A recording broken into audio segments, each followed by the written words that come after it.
Okay, continuing on with the videos for the Fort Settlement excerpt. This is excerpt number 2. This is the slow one.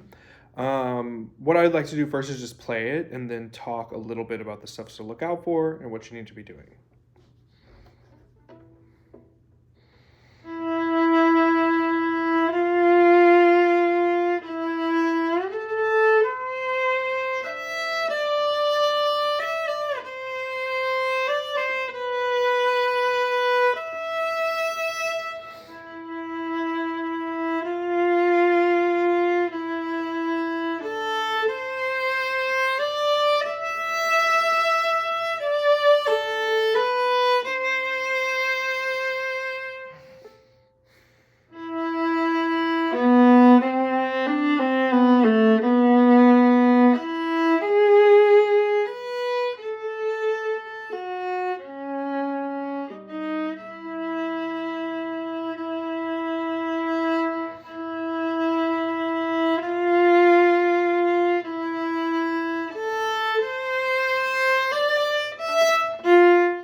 Okay, so starting from the beginning, the first thing we want to know is that we're in C majors. We have low 2 F naturals, low 2 C naturals, and high 3 like this position for when we're in third position. With that being said, at the very beginning we have a shift, so we want to make sure that we practice the shift well. E, F natural, E, play your open A.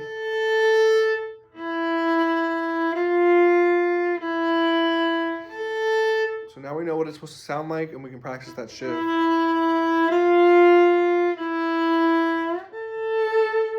And then also remember that our ghost note is G, so we shift to a G first. And then put our 2 down. Especially those of you auditioning for the top group, this is the very first thing they'll hear from you, so you want to make sure that that shift is in tune. Then once we get up into third position, we have this A, C, E, which is just a minor arpeggio, so it really needs to be in tune. It's very obvious, so I would practice that La, Do, Mi lots of times. Then our first shift back, again, we want to use our ghost note. So we're on a first finger D, ghost note to B, and then put your C down. That's how we can get that into.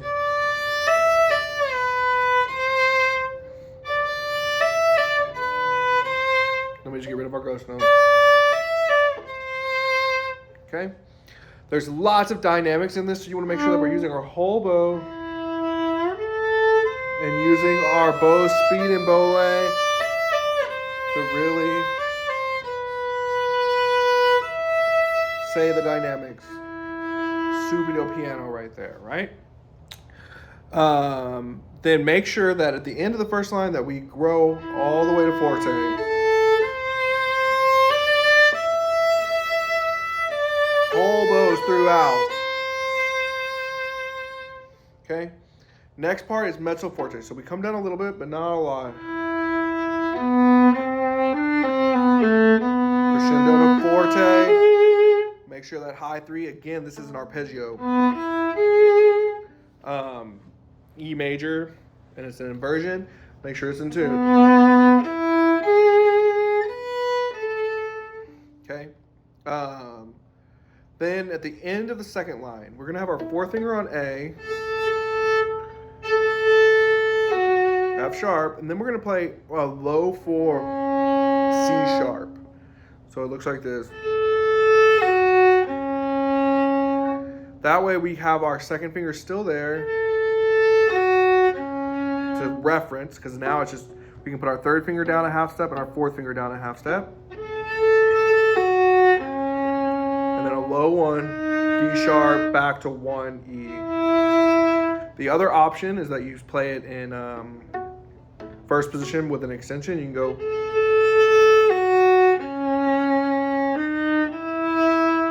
So instead of a low 4, you do a high 3. Instead of a low 1, you do a high 4. And then just 1 for E.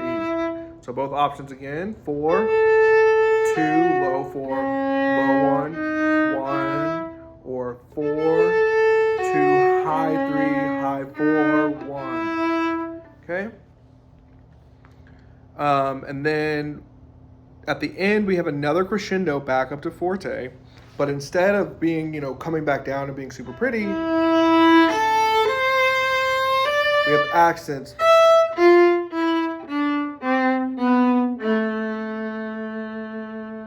And then we want to make sure that we really hold that last note out for its full value. 1 te, 2 te, 3 te, 4 te. I think that's pretty much it about this one. Of course, make sure you're doing the right bowings, following the slurs, and we'll work on your lessons, but I hope this is a good start.